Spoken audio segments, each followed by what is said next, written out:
Min kuntent bil-ġdid u min bil-qadim, dan riżultat ta' ftehim bejn l-MCAST u l-Malta Traffic Services.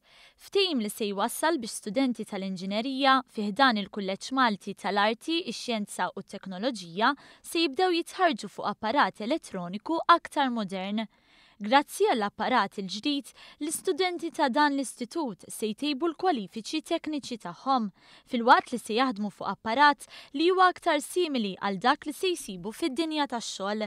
Il-Malta Traffic Services tagħti donazzjoni biex jinxtara dan l-apparat għax se tkun qed tieħu l-apparat qadim li kienu qed jużaw l-istudenti tal-MCAST. Il-kap eżekuttiv Carmel Vassallo spjega x-xewqa li dan l-apparat jinġabar f'wirjiet dwar l-inġinerija tal-komunikazzjoni f'Malta, wirjiet li għalihom hemm bżonn aktar kisbiet.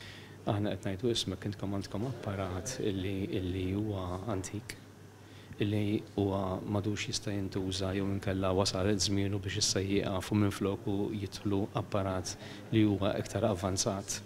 U allura ta' vantaġġ kbira l-istudent li qed jistudja, dak għandu aħna x'aħna bil-ħsieb tagħna huwa li nagħmlu mużew żgħir tal-elettronika.